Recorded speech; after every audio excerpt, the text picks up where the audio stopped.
Graça e paz. Eu gostaria de pedir que os irmãos abrissem suas Bíblias no Evangelho de Mateus, capítulo 6, a partir do verso 5. Obrigado, meu querido. Deus abençoe. Evangelho de Mateus, capítulo 6, verso 5, texto muito conhecido dos irmãos.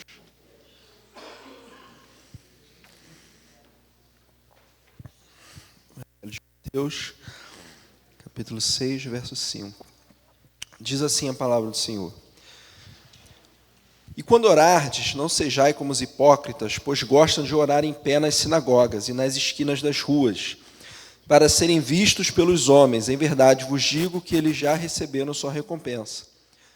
Mas tu, quando orares, entra no teu quarto e, fechando a porta, ora a teu pai que está em secreto. E teu pai que vê o que é secreto te recompensará.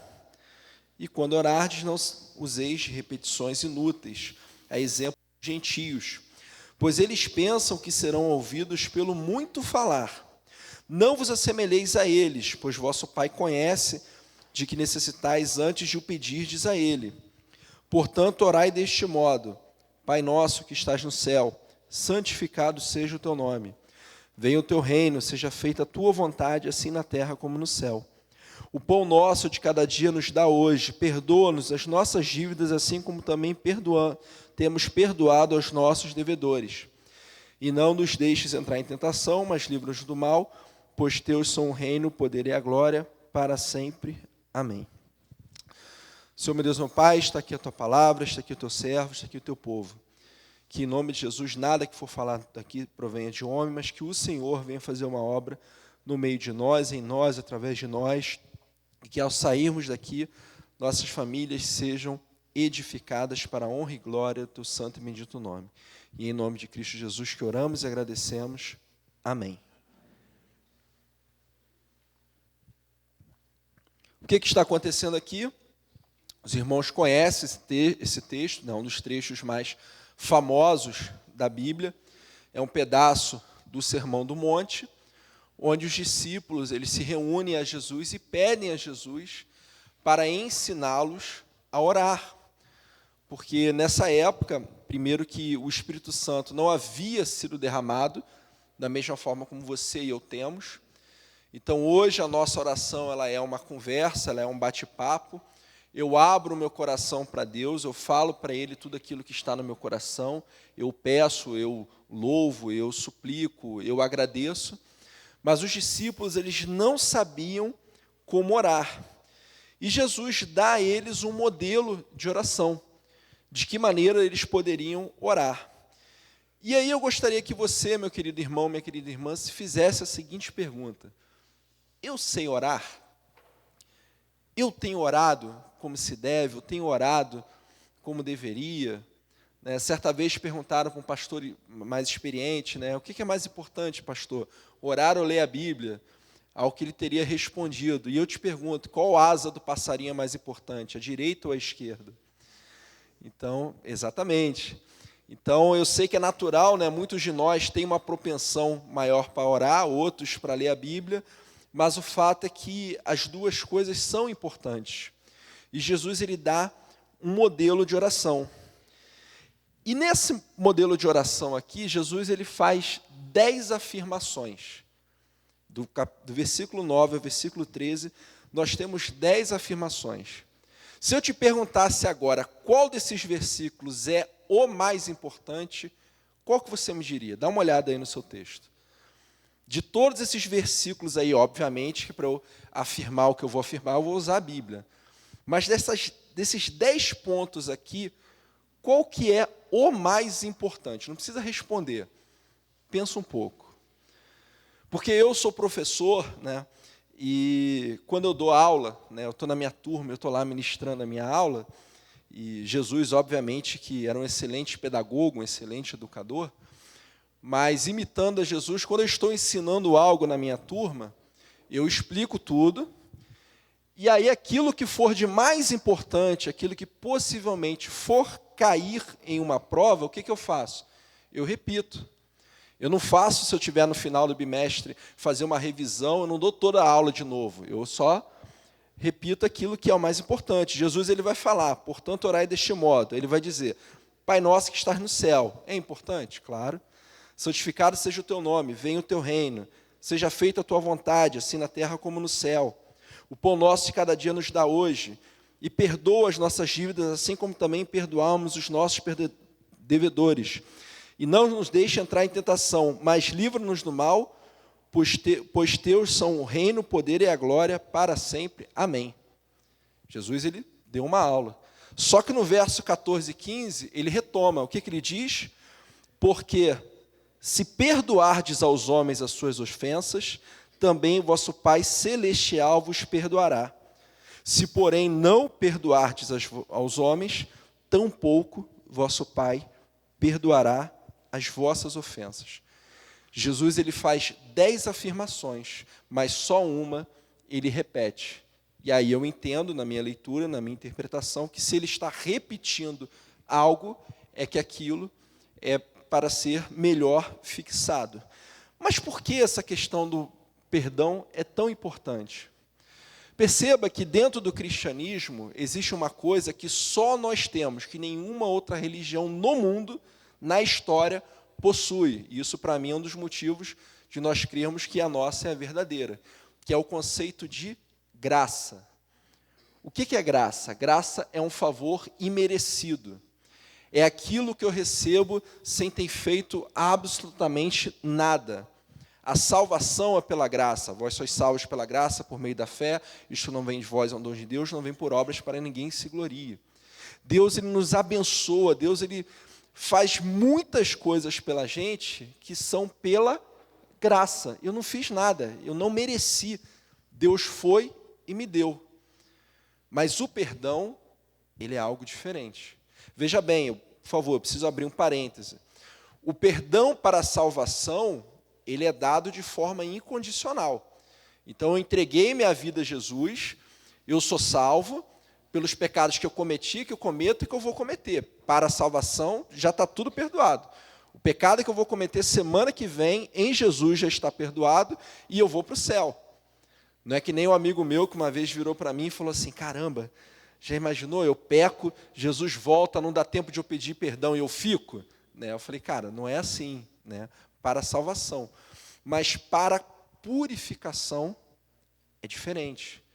1 João 1,9, se confessarmos nossos pecados a Deus, Ele é fiel e justo para nos perdoar e nos purificar de toda iniquidade. Então perceba que uma coisa é uma coisa, outra coisa é outra coisa. O perdão para os pecados, para a salvação, já estão todos perdoados. Agora o perdão para a purificação, aí é diferente. E quase tudo na Bíblia é pela graça. Mas isso daqui, não. Porque Jesus falou, perdoa-nos as nossas dívidas, assim como também temos perdoados aos nossos devedores. Ou seja, eu sou perdoado por Deus, eu sou purificado diante de Deus nos meus pecados, na medida em que eu perdoo aqueles que pecaram contra mim. E Jesus retoma. Porque se perdoardes aos homens as suas ofensas, também o vosso Pai Celestial vos perdoará. Se, porém, não perdoardes aos homens, tampouco vosso Pai perdoará vossas ofensas. Perceba que na cultura judaica, o número 3, ele tinha um impacto muito forte. Aquilo que fosse 3 vezes, era algo que fosse de altíssimo nível. Deus ele é o quê? Santo, santo, santo. 3 vezes. E perceba que em um mesmo momento, Jesus faz a mesma afirmação 3 vezes. Para nós que não somos judeus, isso passa batido. Mas para os judeus na época, eles entenderam o que Jesus estava falando. Porque ele afirma no versículo 12, afirma no 14 e afirma no 15. E por que eu estou dizendo tudo isso? Porque uma família sem ter a disposição de perdoar, ela não sobrevive. Eu creio que nasceu no desejo do nosso pastor, ter esse momento, esse encontro com a verdade, e cada tema que nós iremos trabalhar aqui para a glória de Deus, Ele vai te ajudar a vencer uma luta, a vencer uma dificuldade. E para que a sua família, para que a minha família seja saudável, seja santa, seja bendita, em Cristo Jesus nós precisamos ter a disposição de perdoar. Por dois motivos. Primeiro, se eu não perdoo, eu não sou perdoado. E se eu não sou perdoado, eu estou sujo diante de Deus. Você consegue entender? 1 João 1,9. Se confessarmos os nossos pecados, Ele é fiel e justo para nos perdoar e nos purificar de toda iniquidade. Então, se eu sou purificado, antes eu estava sujo. Se eu não tenho no meu coração a disposição de perdoar todos aqueles que estão ao meu redor, diante de Deus eu não estou limpo e minha vida espiritual será complicada. Esse é um primeiro ponto. O segundo ponto, não existe pessoa na galáxia, no universo, mais próxima de você do que o seu cônjuge. Não existe. Você é o que você é, de fato, com o seu cônjuge. Se alguém te conhece de fato, se alguém me conhece de fato, é a dona Letícia. Você faz brincadeiras com o seu cônjuge que você não faz com ninguém. Você implica com o seu cônjuge como você não implica com ninguém. Você se estressa com o seu cônjuge como você se estressa. Todo mundo que está... Gente, pode rir, pode todo mundo rir, você que é casado, você sabe do que eu estou falando. Não, vocês são os mais recém-casados, vocês são os segundos aqui. Vocês sabem que é a maneira, a intimidade que existe entre cônjuges, você é de fato o que você é diante da pessoa. Não é diante do seu patrão, não é diante do seu sogro, quando você começa a namorar. Você conhece quem é de fato com o seu cônjuge. E essa intimidade, esse conhecimento, leva também, muitas vezes, a alguns pecados.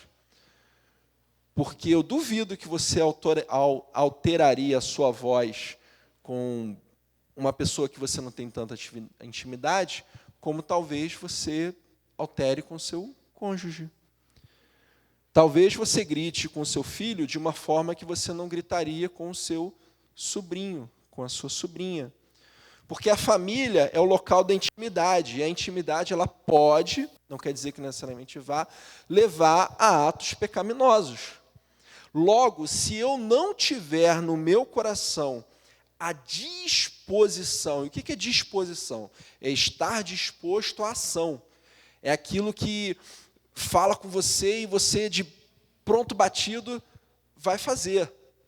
Né? Imagina que eu estou em casa e minha esposa vira para mim e fala, olha, amor, amanhã é feriado, né? Você não vai ter atividade na escola, você não vai ter atividade na igreja, e a gente vai fazer o seguinte, você dorme até a hora que você quiser, eu vou cuidar aqui dos nossos 3 filhos, e eles vão ficar em silêncio, você vai poder dormir, né? E, além disso, eu vou fazer para você aquela lasanha maravilhosa que só eu sei fazer. Né? Tem uma prima da Letícia que fala, a lasanha da minha prima é a melhor do mundo, e, de fato, é muito boa. Né? E eu vou fazer, e você pode dormir e está tudo certo. Eu vou questionar? Eu vou brigar? Eu vou falar alguma coisa? Sim, senhora, pode deixar, vou dormir até a hora que eu quiser, e eu só vou levantar da cama quando, né, o doce aroma agradável dessa sua lasanha maravilhosa adentrar aqui ao quarto. Agora, se ela vira para mim e fala, amor, olha só, essa casa está uma bagunça.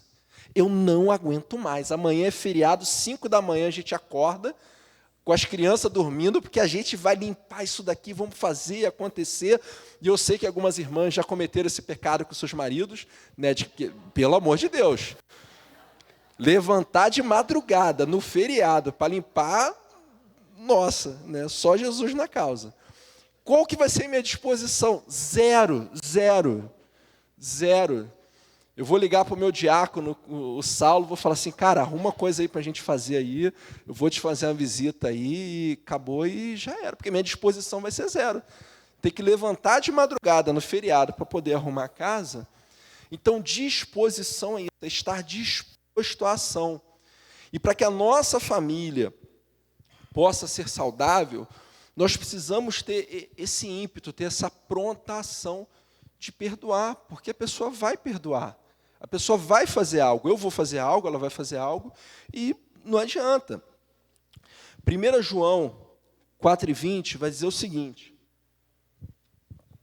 se alguém diz, eu amo a Deus e odeia seu irmão, é mentiroso, pois quem não ama seu irmão a quem viu, não pode amar a Deus a quem não viu. Vou ler mais uma vez. Se alguém diz, uma pessoa, eu amo a Deus e odeia seu irmão, é mentiroso, pois quem não ama seu irmão a quem vê, não pode amar a Deus a quem não vê. O meu relacionamento com Deus, ele perpassa, ele tem um pedágio que é o meu relacionamento com o meu irmão. Se tiver uma pessoa no universo que eu não goste, que eu odeie, eu aceite esse pecado no meu coração, se eu não amo aquela pessoa, isso significa que eu não amo a Deus. Porque a Bíblia diz, ninguém pode amar a Deus a quem não vê, se não ama seu próximo a quem vê. E a saúde da família, ela está intimamente ligada à sua própria saúde espiritual. A saúde da sua família, ela nunca, em hipótese alguma, será melhor do que a sua saúde espiritual. Então, a sua saúde espiritual vai ser um nivelador. Eu sempre gosto de dizer, se a sua saúde espiritual é 7, se a gente pudesse dar uma nota de 0 a 10, então a saúde da sua família, no máximo, é 7, não mais que isso. Se ela é 4, no máximo é 4. Se ela é 10, ela pode ser 10. Por isso que nós precisamos ter um coração purificado diante de Deus. E aí eu te pergunto, existe algo que o seu cônjuge fez, existe algo que algum familiar seu fez, pai, mãe, sogro, filho, que te machuca até hoje? Existe algo? Porque, às vezes, a gente pensa que perdoar é esquecer. Perdoar não é esquecer, esquecer é amnésia. Mas perdoar é o quê? É lembrar e não sentir dor. É olhar para trás, ver aquela situação e aquilo não me ferir mais. E aquilo não gerar em mim o desejo de retrucar, o desejo de revidar, o desejo de fazer mal àquela pessoa. Porque toda vez que alguém nos faz o mal, o nosso ímpeto automático, natural, biológico, é querer fazer mal àquela pessoa. E quando alguém faz o mal para aqueles que nós amamos, o nosso ímpeto, o nosso desejo é querer fazer mal para aquela pessoa. Isso é normal, isso é natural. Mas o que não é natural é eu guardar esse sentimento. É aquilo que Lutero disse certa vez. Eu não posso impedir os pássaros de voarem pela minha cabeça, mas eu posso impedi-los de fazer ninho. Então, para que a sua família, para que a minha família seja saudável, nós precisamos perdoar todos aqueles que estão ao nosso redor e amar todos aqueles que estão ao nosso redor. Ah, pastor, mas essa pessoa não merece, o senhor não sabe o que aconteceu. Eu não sei. Mas eu sei que se você perdoar e se você amar, a sua família vai ser melhor. A sua vida vai ser melhor. Deus só me perdoa se eu perdoar. E eu só posso amar a Deus de fato se eu amar aos que estão ao meu redor. Por isso, nessa noite, a pergunta que a gente precisa se fazer é a seguinte: o quanto que eu quero que a minha família seja saudável espiritualmente? O quanto que eu quero? Porque tudo na vida a gente só faz por 2 motivos, né? Ou para gerar prazer ou porque a gente é obrigado. Você não levantou 4, 5 horas da manhã de segunda-feira para trabalhar porque você tem 10 milhões na conta. Até porque se você tivesse 10 milhões na conta, você investia 1%, ia render aí em torno de 100 mil por mês. Eu sou professor de educação financeira. Eu acho que com 100 mil por mês dá para a gente viver tranquilo, sem precisar trabalhar, sem problema, só de renda, está tudo certo. Então você levantou segunda-feira de manhã para trabalhar porque você se sentiu obrigado, certo? E assim é com a minha família, com a sua família. O quanto que eu quero que a minha família seja saudável? O quanto que eu quero que a minha família seja feliz? Se esse for o maior desejo do meu coração, o maior de todos, então para mim vai ser fácil perdoar todos que estão ao meu redor, ter a disposição em perdoar a minha família e amar a todos aqueles. Agora, se esse não for o maior desejo do meu coração, então eu vou continuar empurrando com a barriga. Então eu vou continuar vivendo de qualquer maneira, passando por lutas, sofrimentos e por dificuldades. Existem dores nessa vida pelas quais nós passamos que a gente não tem culpa nenhuma. É o pecado que está no mundo, é algo que está além do nosso controle, a gente não controla. Mas existem coisas que nós vamos semeando ao longo da vida. E mais cedo ou mais tarde, a gente colhe. Por isso, nessa noite, meu desejo é que cada um de nós se faça a seguinte pergunta da forma mais sincera possível. Eu quero que a minha família seja da melhor maneira que ela pode ser diante de Deus, de Cristo Jesus, sim ou não? E se ela for sim, que Deus dê capacidade a mim e a você para que nós façamos tudo isso, porque perdoar não é uma tarefa fácil. A gente tem a sensação no nosso coração de que quando eu não perdoo, eu estou fazendo mal àquela pessoa. Não tem? Ou sou só eu. Né? A gente tem essa sensação, não perdoo. E a gente acha que isso vai gerar algum mal àquela pessoa, e a gente tem raiva, e uma coisa vai levando a outra, e quando vê, já foi. Mas se no meu coração eu tenho a disposição em perdoar, deixa para lá, entrega para Deus, Senhor, o Senhor resolve. Né? Meu coração vai ficar puro, eu vou amar aquela pessoa. Então, tudo na nossa vida vai caminhar de forma correta. Que nessa noite nós venhamos, em nome de Jesus, a ter essa disposição em perdoar, em amar, para que as nossas famílias sejam saudáveis da melhor maneira possível. E se tem alguma coisa no seu coração que o seu cônjuge fez semana passada, mês passado, 1 ano, 5 anos, 10 anos, 20, 30, não importa, que ainda te machuca, em nome de Jesus, libera perdão para isso e vá ter uma família abençoada diante de Deus. Amém? Senhor, meu Deus, ó Pai, em nome de Jesus eu te imploro, abençoe nossas vidas. Gera em nós o desejo, a força, a capacidade de perdoar tudo aquilo que já aconteceu conosco, mas também tudo aquilo que há de acontecer. Que nossas famílias, ó Deus, sejam altamente perdoáveis, que nós tenhamos essa capacidade diante de Ti e possamos chamar de todo o coração e amar ao próximo como o Senhor deseja. Dá esta bênção a cada família representada aqui. Se conosco agora e para sempre. Eu te peço e te agradeço em nome, por amor de Jesus. Amém.